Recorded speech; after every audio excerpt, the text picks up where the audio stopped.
Assalamualaikum warahmatullahi wabarakatuh. Kembali lagi bersama saya Ica The Brand dalam ID Talks Ica The Brand Talk.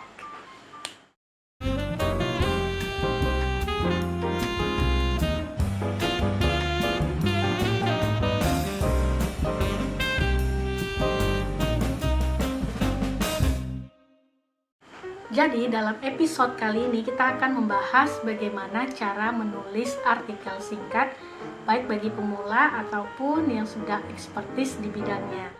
Artikel yang dimaksud di sini adalah tulisan ilmiah yang akan kita publish baik untuk media cetak, elektronik maupun untuk jurnal.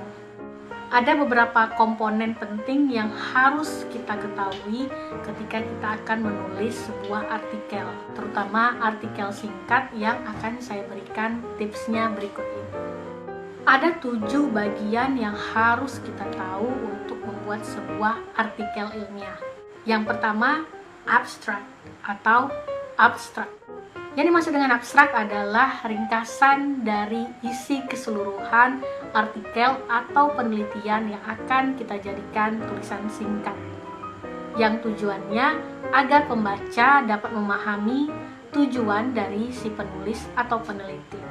Jadi kalau bisa diibaratkan, abstrak ini seperti ringkasan dari keseluruhan cerita atau penelitian yang akan kita utarakan. Tentu saja isinya harus singkat, padat, dan jelas karena merangkum dari tulisan yang kita angkat ke dalam artikel tersebut. Ada bagian-bagian penting ketika akan menulis abstrak. Pertama, identifikasi tujuan penelitian yang Anda angkat. Yang kedua, jelaskan masalah yang terjadi. Yang ketiga, jelaskan metode yang Anda gunakan. Keempat, deskripsikan hasil penelitian. Dan ini hanya dalam bentuk abstraksi yang informatif.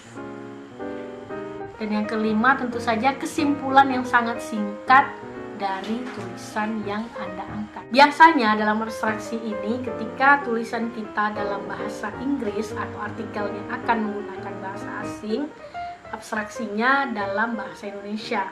Sebaliknya, ketika tulisan kita dalam bahasa Indonesia, abstraknya harus berbahasa Inggris. Hal selanjutnya adalah pengantar atau latar belakang. Dan latar belakang, penulis ini harus bisa menjelaskan survei literatur yang ada dan menunjukkan mana sisi terbaik dari penelitiannya. Hal selanjutnya menunjukkan apa yang telah ia lakukan, kemudian apa harapannya untuk mencapai atau memecahkan masalah dari penelitian tersebut. Biasanya di latar belakang ini adalah landasan-landasan fundamental kenapa si penulis mengambil tema atau permasalahan yang akan diangkat dalam bentuk artikel atau tulisan. Bagian selanjutnya adalah theoretical perspective. Ada 2 bagian yang bisa kita pecah dalam theoretical perspective atau perspektif teoretik. Yang pertama yaitu research method dan yang kedua adalah literature review. Kalian bisa menjelaskan detail yang sangat cukup untuk orang yang membacanya bisa menganalisis apa saja yang kita gunakan ketika kita akan membuat tulisan atau penelitian ataupun artikel ilmiah. Di sini dijelaskan juga apa saja teori yang kita gunakan, metode yang kita gunakan, kemudian bagaimana si penulis memberikan analisa terhadap teori yang telah digunakan. Baiknya ketika menggunakan theoretical perspective ini, kita juga bisa memberikan berbagai strong arguments dari teori yang kita pakai sebagai landasan pemikiran. Bagian selanjutnya adalah result and discussion atau pembahasan dan hasil. Di sini yang perlu sekali adalah fakta-fakta lapangan yang kita temukan dan juga dibandingkan dengan teori yang ada, serta ada juga studi pembandingnya. Maksudnya, kita memberikan beberapa kajian terdahulu yang kita jadikan sebagai komparasi atau perbandingan. Di bagian ini juga kalian bisa memberikan tabel, diagram atau grafik yang menunjukkan perbedaan dari kajian yang sekarang kalian lakukan dengan kajian sebelumnya. Di sini juga diperlukan analisis mendalam dari si penulis untuk melihat apa saja fenomena atau kasus yang layak untuk diangkat dari landasan berpikir theoretical perspective tadi. Bagian selanjutnya adalah kesimpulan.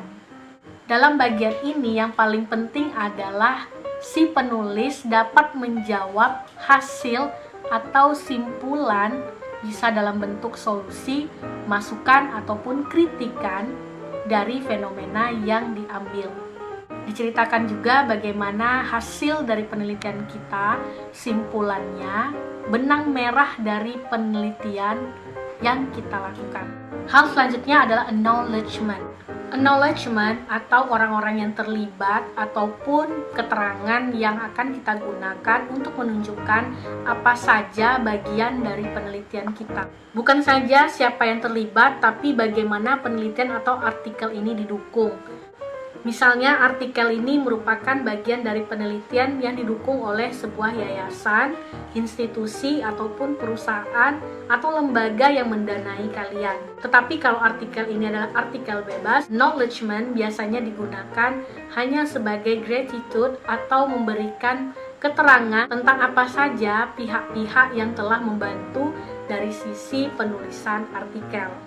Yang terakhir adalah reference atau referensi. Di bagian ini kalian sebutkan sumber-sumber bacaan, bisa juga institusi, yayasan, perusahaan, ataupun objek-objek yang banyak membantu dalam penelitian yang kalian jadikan artikel. Contohnya buku, jurnal, dan situs-situs resmi yang mendukung reference atau referensi kalian dalam membuat artikel. Dalam penggunaan reference, kalian bisa menggunakan standar dari sitisasi atau pencantuman sumber-sumber, bisa Mendeley, EndNote, Zotero, dan lain sebagainya. Itu tergantung dari tempat kalian untuk mempublikasikan artikel.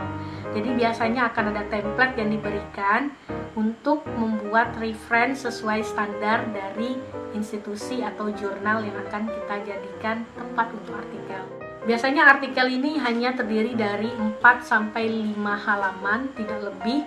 Jangan panjang, tapi cukup bisa mempresentasikan isi dari penelitian kalian. Jadi itu dia, ada 7 komponen yang sangat penting dalam membuat artikel ilmiah. Baik, itu saja dari saya.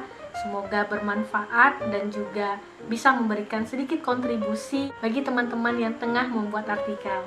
Kita ketemu lagi dalam Ica The Brainstalk episode selanjutnya.